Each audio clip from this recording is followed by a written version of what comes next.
This lecture will focus on the prophetic writings that come in the Old Testament. So last time we looked at the historical writings and focused specifically on David.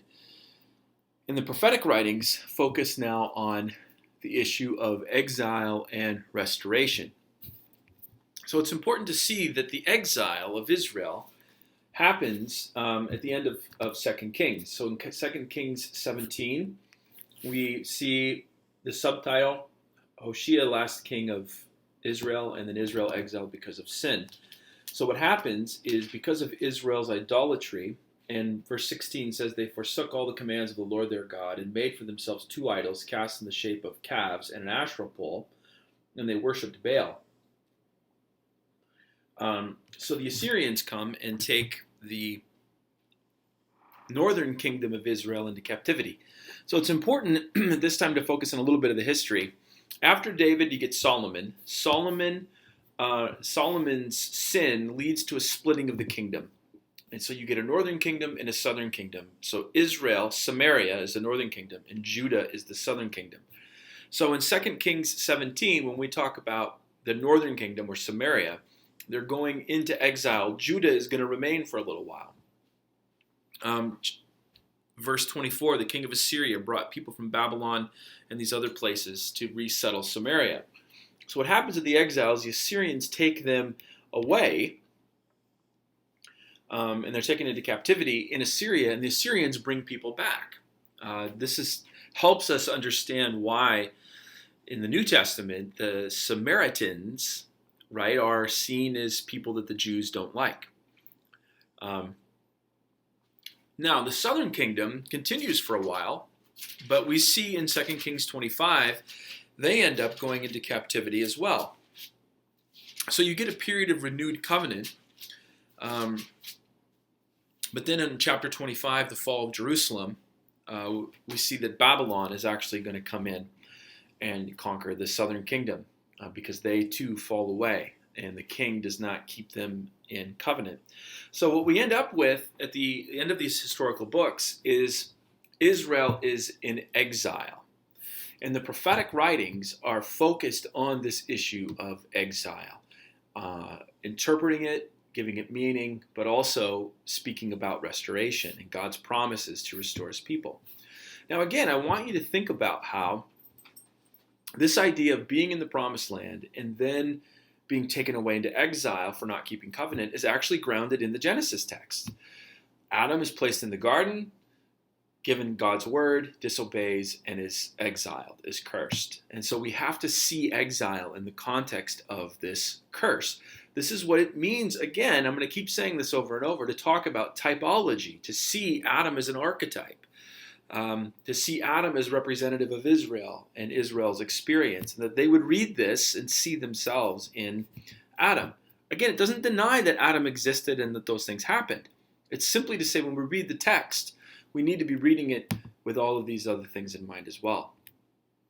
So the prophets are actually organized around three primary historical poles. Now, as we think about the prophetic writings, there are three big ones: Isaiah, Jeremiah, and Ezekiel. And then you get these 12 minor, we call them minor prophets, which simply means that they're smaller, and they're known as the 12. They're organized around these three historical poles. First of all is the fall of Samaria, the northern kingdom, in about 722 BC. The books that deal with this are Isaiah as the major prophet, and then Hosea, Micah, Amos, and Jonah. So they're focused on the issue of the north and the fall of the north and give reasons for it. And the prophets are speaking against the kings and the people of Israel and so on. The second pole is the fall of Jerusalem, which is the fall of Judah in the south, which happens in 586 BC. Here we have Jeremiah and Ezekiel, Obadiah, Zephaniah, Habakkuk, and the book of Nahum. And then there are books that focus on return and restoration. Now, it's important to realize Isaiah, Jeremiah, and Ezekiel also focus on return and restoration.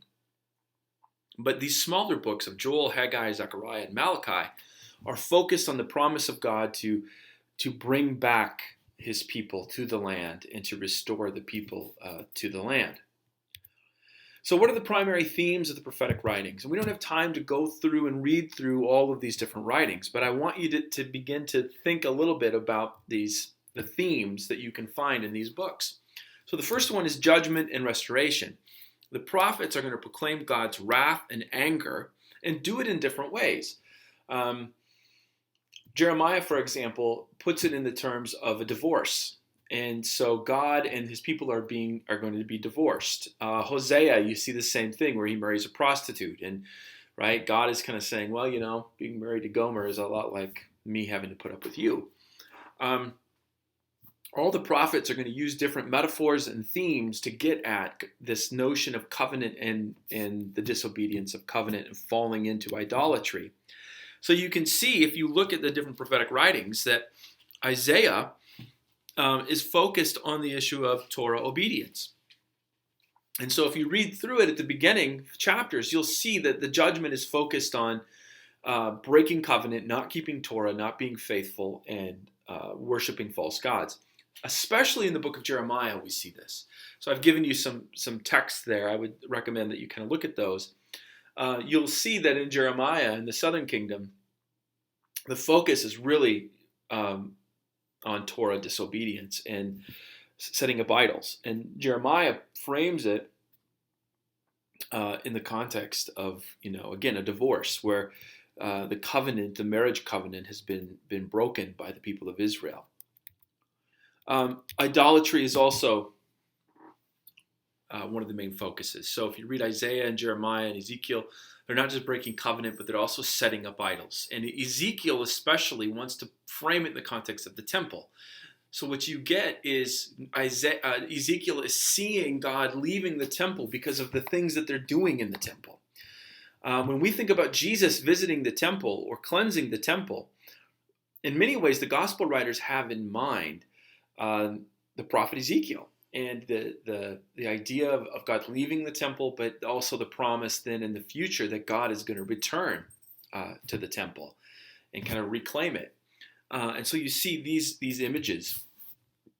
And then exile and judgment. So the prophets are focused on God is leading the people out. They're being led into captivity. Jeremiah especially kind of embodies it and figures it, where he's taken away and put into slavery. Ezekiel is a crazy book. It's got all these weird apocalyptic symbols, wheels in the sky, and all of these things. And they're speaking about Israel being taken out into exile, and then God enacting judgment by, remember the book of Judges. The cycle was they would disobey, and then a foreign nation would come and rule them. The same thing is now happening, where they're being led into Assyria and Babylon and being taken into captivity. But we also get the promise of restoration. And this is the interesting thing about books like Isaiah, Jeremiah, and Ezekiel, is you get all of this wrapped into one.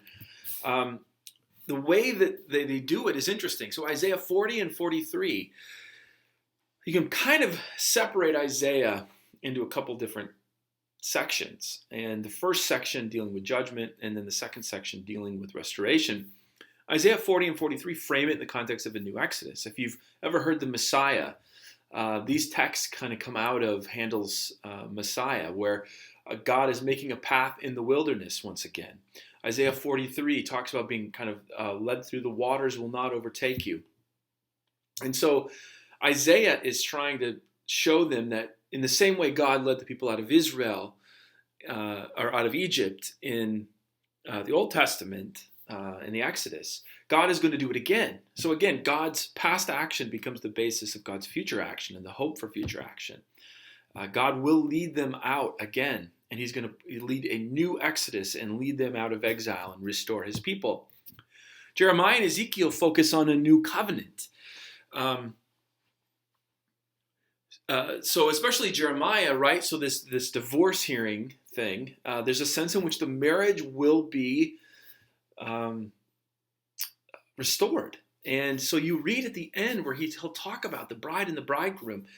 Jesus' miracle of turning water into wine only makes sense in the context of Jeremiah and the restoration of the wedding. So think about Jesus turning water into wine at the wedding feast. We may ask, well, why? What's the point of that? Well, it's symbolic of the fact that in Jesus Christ, God has come the marriage will be restored. And Jeremiah speaks to that. In the beginning, it talks about judgment, and there will be no voice of the bridegroom, and it will be silenced, and the land will be desolate. And then you get to the end of the text, and you get this beautiful, beautiful picture in Jeremiah 31 and others where God is saying, there's a new covenant, and now you can hear the voice of the bride and the bridegroom, and the land is full, and so on. So seeing these themes, I think, is significant. So there's this focus on the restoration of covenant, that in the day that God will act to restore his people and lead them out, the covenant will be restored. And of course, we get the focus of a king like David. In the last lectures, we looked at how David becomes the ideal king. And now in these other texts, Isaiah, we hear these texts during Christmas. A shoot from the stump of Jesse. A king like David will come to the throne. Ezekiel and Jeremiah talk about shepherds. And again, we have to recognize David is the shepherd. Shepherd becomes a symbol for kingship. So think about the shepherds who come to visit Jesus. What's interesting, Luke is trying to tell us here and connect it back to David and Ezekiel and Isaiah and Jeremiah, saying that Jesus is the fulfillment of this prophetic hope, that God would raise up a shepherd to rule his people. So the shepherd becomes connected with kingship. And then, of course, Isaiah has these beautiful passages of the new creation. There will be a new heavens and a new earth, and all of creation coming, all the nations coming to the mountain of God. So all of this is speaking to the promise of restoration. Israel is sitting in captivity. God has promised that they would be the people through whom God governs the world and rules the nations, and here they end up in exile. And so the texts here, the prophets are also proclaiming that God is going to act once again. God is going to lead them out. Now, one of the fascinating pieces too is the imagery of resurrection. If you know the text, you'll know that it's the valley of the dry bones, where Ezekiel is told to look out on the dry bones, and is said, can these bones live? And so God sends a wind, and the Hebrew word for wind and breath and spirit are all the same thing, that comes, and they are raised from the dead. So resurrection in Ezekiel is connected with the promise of restoration, that God would restore his people. And so we need to make the connection between the resurrection of Jesus Christ and what's going on here in Ezekiel, that resurrection becomes the metaphor, the symbol of God restoring his people. There's also this focus on the day of the Lord. And this is where the imagery of this age to come, is going to be significant. And this will happen. We'll see this again when we get into the New Testament, because Paul is working with these categories. This age is seen as the age of sin, death, and exile. Israel is waiting for the age to come, which will be the age of restoration, peace, and blessing. Now, what they believed was history would be this age. There would be a great day of the Lord that brings an end to this age and then ushers in the age to come. So think of it this way. Israel sees herself struggling against the nations, struggling with temptation, being put into exile.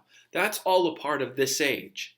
They're waiting for the day when the Lord would come and act and bring an end to that age and usher in the age to come. Now you can see that in Malachi 3, verses 1 through 4, Zechariah 14, 1 through 9, this great day of the Lord.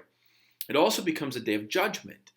Now it's important to recognize that the day of the Lord brings an end to this age. There is judgment, and then the age to come and the new creation is brought into existence, it begins. What we're going to have to do is wrestle with how Paul interprets this. And he is going to reinterpret the day of the Lord and this age to come, in the context of the death and the resurrection of Jesus Christ. Because Paul is going to see that this is totally fulfilled in Christ. And we'll have to make sense of the this age to come part of it.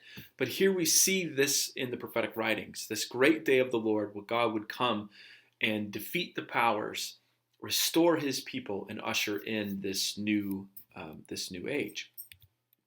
Now, this is the important point that I wanted to get to. In order for us to understand the Gospels, and how the Gospels are good news, we have to understand the hope of the Old Testament. So as the Old Testament ends, what is it that the people of Israel are waiting for? So this is very important. First, they're waiting for God to come and restore his people. They're in exile, the nations are ruling over them, and they are waiting for the promise that God gives them, that he would come and deal with the nations and reestablish the kingdom, his king, reestablish the king like David, so that Israel would be removed from exile and be put back up on top. That Israel once again would be the one through whom God would deal with the world. So they're waiting for God to come and restore his people. They're waiting for God's Spirit to come and dwell with the people. Now, we didn't spend a lot of time on this, but if you go into the book of Ezekiel, what you would see is that God's presence leaves the temple. Read Ezekiel 8 and Ezekiel 11. This imagery of God's Spirit. Ezekiel sees the Spirit leaving. So in many ways, the exile represents, or is believed to be, God's absence. God has left. And so the hope that Ezekiel and Jeremiah really proclaim at the end of their book is that God's going to come and God's Spirit is going to come once again. The prophet Joel speaks to this, right? The Spirit would break out. And again, we'll see this when we get to the book of Acts. So the picture there is actually Pentecost, right? That we need to read Pentecost in the context of the Old Testament hope that God's Spirit would come back once again and dwell with his people. They're waiting for sin, death, and exile to be abolished, for Sabbath to be reinstituted, for peace, shalom. They're waiting for the new heavens and the new earth. They're waiting for the new age. And so this is the important stuff that we need to see as we think about how is the gospel good news? What is the gospel proclaiming? And so as we move into thinking about the New Testament, as we move into thinking about the gospel, we need to keep these things in mind. That they are waiting for God to come and restore his people, to deal with the nations. They're waiting for God to establish this king, to pour his Spirit back out, and to deal once and for all with sin, death, and exile. Now, this is the important thing. We as Christians, we want to read the death and resurrection of Jesus in the context of, I've sinned, I want to die and go to heaven, and so on and so forth. But when we read the death and resurrection of Jesus in the Gospels, in the context of the hope of Israel, it doesn't become an otherworldly hope. And that's the point that we need to keep emphasizing. This is a very this worldly thing, waiting for God to come and restore the people, waiting for God to come and dwell here, not take us away there. So when we read the Gospels in the light of the hope of the Old Testament, we see the ministry, the death, the resurrection, the ascension, Pentecost, all of that now in the context of the restoration of creation, the restoration of God's reign, the restoration of God's kingdom, so that God is ruling and reigning through his people here on this earth, and that God is coming to dwell here. And so that's how we're going to read the Gospels and interpret Paul and interpret the book of Revelation, is to tweak that picture so that we're reading the New Testament in the context of the Old. So the first thing we'll do when we take up our next lecture is we'll look at the intertestamental writings and say, okay, what's happening in between here? But we'll begin to get into the gospel then. What is the gospel? And how are the four gospels that we're going to read good news in the context of the hope of the Old Testament?